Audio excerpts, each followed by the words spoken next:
जनता का एजेंडा और हम मौजूद हैं लखनऊ में। जी हां, कहते हैं दिल्ली के सिंहासन पर अगर आपको कब्जा करना है तो आपको पहले उत्तर प्रदेश का रास्ता तय करना होगा। 80 सांसदों को अपने कब्जे में करना होगा, तभी आप दिल्ली के सिंहासन पर बैठ सकते हैं। तो दिल्ली के सिंहासन पर बैठने की दावेदारी किसकी कितनी है मजबूत और क्या कुछ कहता है यूपी का मिजाज, जानने की कोशिश करेंगे लखनऊ के इस मंच से। हमारे साथ जनता भी है और नेता भी हैं। हमारे साथ कांग्रेस की सीनियर लीडर रीता बहुगुणा जोशी हैं, जो लखनऊ से राजनाथ सिंह के खिलाफ दावेदारी भी पेश कर रही हैं, उम्मीदवार हैं कांग्रेस की। हमारे साथ समाजवादी पार्टी से गौरव भाटिया हैं। हमारे साथ यहां पर बीएसपी उम्मीदवार हैं नकुल दुबे जी, आपका स्वागत है। और डॉक्टर चंद्रमोहन हैं, बीजेपी प्रवक्ता हमारे साथ। और साथ ही कुछ नेता हमारे साथ जनता के बीच में बैठे हैं फ्रंट रो में। बुक्कल नवाब है समाजवादी पार्टी से, साथ ही हमारे साथ डॉक्टर एमएच खान है समाजवादी, माफ कीजिएगा, बीएसपी से। और हमारे साथ द्विजेंद्र जी भी हैं, कांग्रेस के प्रवक्ता हैं। इन सभी का बहुत बहुत स्वागत है। अपनी इस चर्चा को यहां पर शुरू करते हैं और साथ ही मिजाज समझने का कोशिश करते हैं उत्तर प्रदेश का।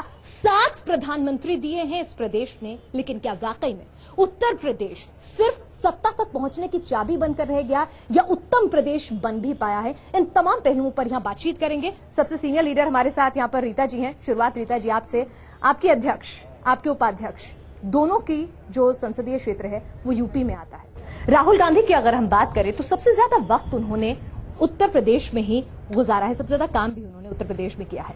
लेकिन 2009 के लोकसभा चुनावों के नतीजों को छोड़ दें तो बहुत ज्यादा कुछ कांग्रेस यहां पर अपने लिए नहीं कर पाई है। तो ऐसे में अब जब मोदी वेव की बात हो रही है तो आप कांग्रेस के अस्तित्व को कहां देखती हैं? मुझे आश्चर्य हुआ आपके प्रश्न पर, क्योंकि अगर वर्तमान आप संसद को देखें जिसका टर्म अब एक्सपायर होगा तो उत्तर प्रदेश से सबसे ज्यादा सांसद कांग्रेस के हैं। मैंने कहा, लेकिन 2001 जी सबसे ज्यादा सांसद हैं।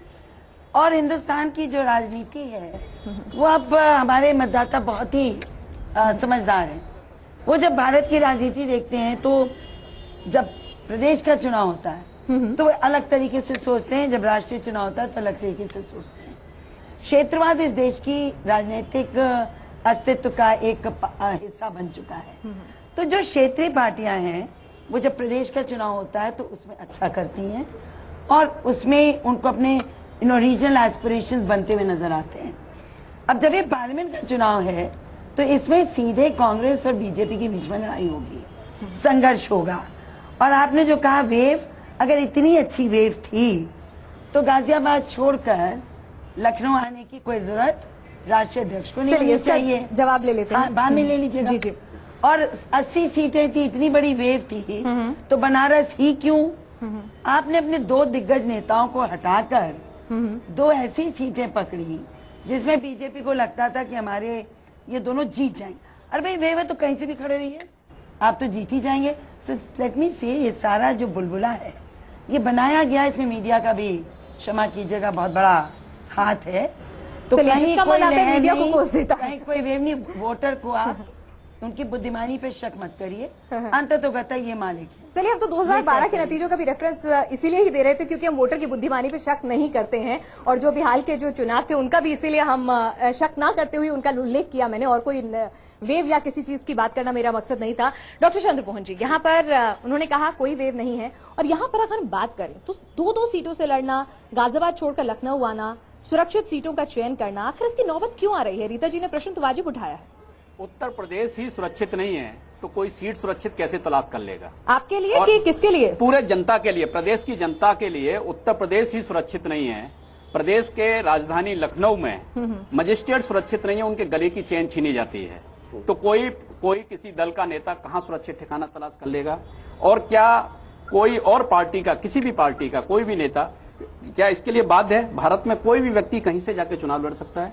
राजनाथ जी लखनऊ आके अगर चुनाव लड़ रहे हैं तो लखनऊ केवल एक लोकसभा भर क्षेत्र भर नहीं है, लखनऊ पूरे प्रदेश का प्रतिनिधित्व करने वाला एक जगह है, प्रदेश की राजधानी है। पूरे प्रदेश के कोने कोने भर से आए हुए लोग यहाँ पर रहते हैं, इसलिए यहाँ को चुना है।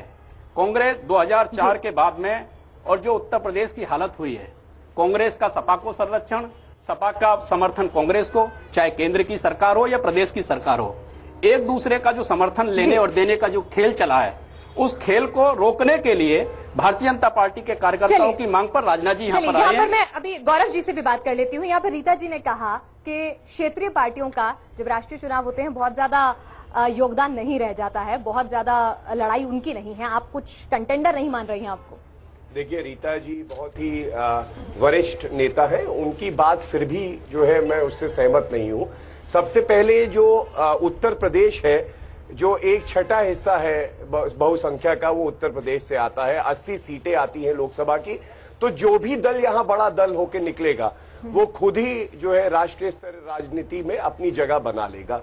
मैं सबसे पहले भाजपा के लिए इतना ही कहना चाहूंगा, उनको डर लगता है उत्तर प्रदेश में रहने से, क्योंकि यहां सब भयभीत है। भयभीत तो सब इसलिए है क्योंकि जब धर्म के नाम पे आप प्रदेश को बांटेंगे, जब दंगे कराएंगे, और जो मैंने आपके वक्तव्य के बीच में नहीं बोला, अगर मेरे शब्दों में इतनी शक्ति है कि आपको एकदम से बीच में टोकना पड़ रहा है तो ये बात और है, अदरवाइज आप मेरी बात सुन लीजिए। जब दंगे कराए जाते हैं और उसके बाद उन्हीं एमएलए को पुरस्कार दिया जाता है कि जाओ लोकसभा लड़ो, और मुजफ्फरनगर के लोगों के लिए आप क्या मैसेज देते हैं? आप बात करते हैं इन्हीं के लीडर। चलिए उस मुद्दे पर मैं आऊंगी, दंगों का मुद्दा मैं उठाऊंगी। एक क्विक रिएक्शन में यहाँ पर उनसे भी ले लूं इन तमाम चीजों पर। यहाँ पर दुबे साहब, आपकी अगर हम बात करें तो आपकी पार्टी अपना अस्तित्व कहां तलाशती है? क्योंकि कहीं ना कहीं जो 2 साल में एंटी इनकम्बेंसी या फिर कुछ नाराजगी समाजवादी पार्टी के लिए पनपी होगी, उसको भुनाने में आपको क्या लगता है लोकसभा चुनाव में क्या कामयाब हो पाएंगे? लेकिन जहां तक उत्तर प्रदेश का सवाल है, आवाम आपके सामने बैठी हुई है, चाहे वो कांग्रेस पार्टी हो, चाहे वो भारतीय जनता पार्टी हो, चाहे वो समाजवादी पार्टी हो। इन तीनों पार्टियों से आज उत्तर प्रदेश की जनता त्राही कर रही है, और सब लोग 30 अप्रैल और जो भी जिन तारीखों में चुनाव होने वाले हैं उन तारीखों को इंतजार कर रही है। जिस दिन वो तारीखें आएंगी, सब लोग पूरी तादाद में, भारी तादाद में उत्तर प्रदेश जनता हाथी के सामने वाला बटन फिर पत्थर लेके आएगी मारने के लिए। बस खड़ो। कौन बोल रहा है? ये कौन बोल रहा है? लखनऊ में फिर पत्थर लगाए, 5,000 करोड़ रुपए के हार बनाए, जनता उसके लिए आएगी। भ्रष्टाचार चरम सीमा पे था। अच्छा चलिए, यहाँ पर गौरव जी, आप लोग चर्चा चाहते हैं या नहीं? आप लोग चर्चा चाहते हैं या फिर सिर्फ हंगामा चाहते हैं? उत्तर प्रदेश का विकास तब तक मुमकिन नहीं जब तक कारगर चर्चा नहीं। चलिए अच्छा एक मिनट दुबे साहब, गौरव साहब, रीता जी, एक सेकेंड, मैं अगले मुद्दे पर आगे बढ़ूं। आपने दंगों का जिक्र किया, आपने दंगों का जिक्र किया, आपने दंगों का, गौरव जी, आप एक यूथ को रिप्रेजेंट करते हैं। मैं चाहूंगी कि साथ चर्चा को आगे करने दें। दुबे जी, आप चाहते हैं चर्चा आगे बढ़े तो अगले मुद्दे पर बात करते हैं। रुकिए, आपके पास आएंगे हम लोग। अच्छा ये बताइए, आपने दंगों का जिक्र किया, मुझे एक बात बताइए, विकास की बात करते हैं मोदी, लेकिन काशी से आप उनको लड़ाते हैं, ठीक है? उसके बाद सेकुलरिज्म के नाम पर वो लगातार अपने भाषणों में, जैसे जैसे चुनाव नजदीक आ रहे हैं उनके भाषणों में सेकुलरिज्म का नारा जो है और ज्यादा बुलंद होता जा रहा है। काशी से वो लड़ रहे हैं, और आज तो उन्होंने एक और बयान दे दिया, हरित क्रांति, श्वेत क्रांति और पिंक रेवोल्यूशन, जो इशारों में बहुत कुछ कहता है। तो यानी कि विकास की बात करने वाले मोदी भी कहीं ना कहीं इस पूरे चुनाव को ध्रुवीकरण की पॉलिटिक्स बनाना चाहते हैं। ध्रुवीकरण की पॉलिटिक्स नहीं तो फिर विकास की बात छोड़कर ये पिंक रेवोल्यूशन पर क्यों आ रहे हैं? ध्रुवीकरण की बिल्कुल पॉलिटिक्स नहीं है। वाराणसी देश की और पूरे विश्व की सांस्कृतिक राजधानी है, और उस सांस्कृतिक राजधानी की प्रतिष्ठा को बचाए रखना, गंगा की निर्मलता को बनाए रखना, गंगा का जल अविरल बहता रहे, गंगा में प्रवाहमान गंगा बहती रहे, गंगा में आज जो नाले जगह जगह से गिर रहे हैं, गंगा के सवाल पर, बुनकर के सवाल पर, देखिए मोदी जी, पिंक जो रेवोल्यूशन की बात हुई है, आप जाके देखिए। आप जर्नलिस्ट हैं, आप जर्नलिस्ट के नाते पश्चिम उत्तर प्रदेश में जाके देखिएगा।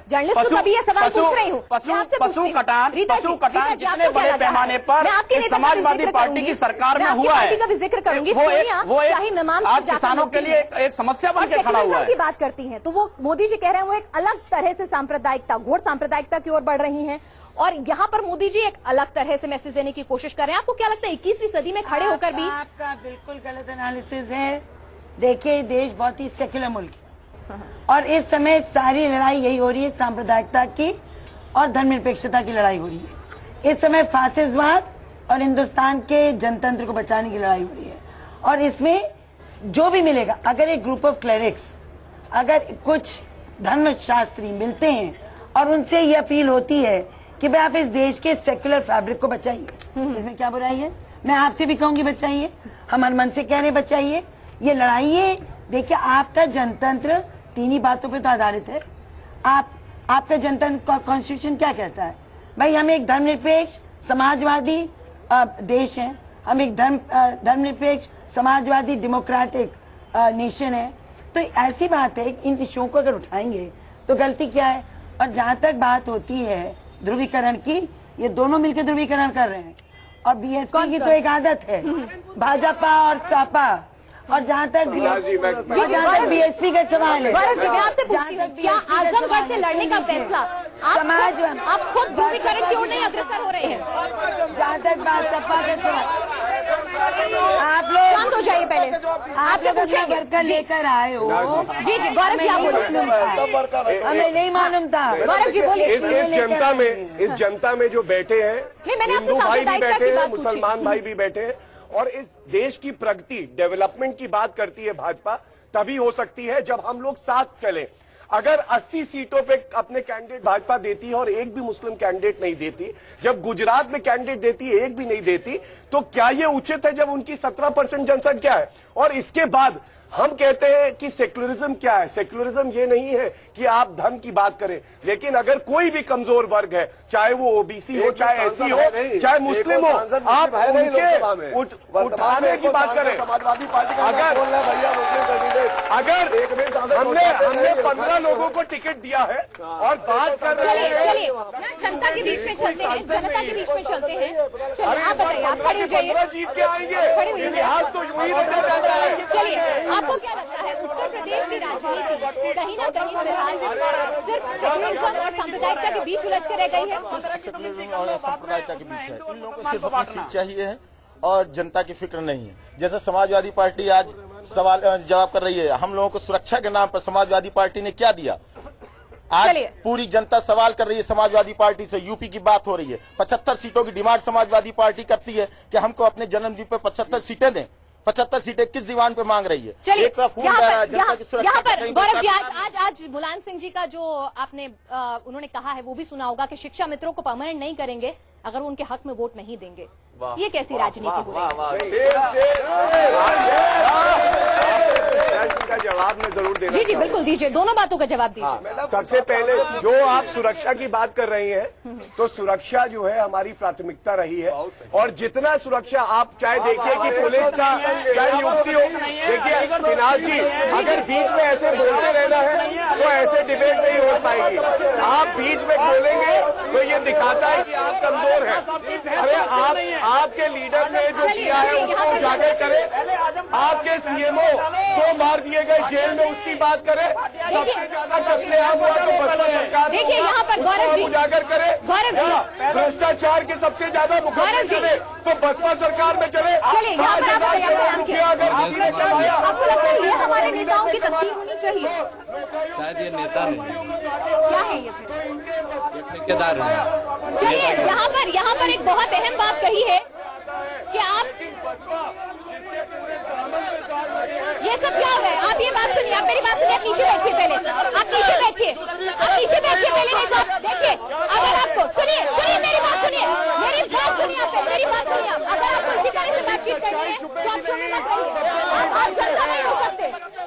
सुनिए जनता अपने मुद्दे चाहती है। नहीं, आप क्या नहीं करेंगे।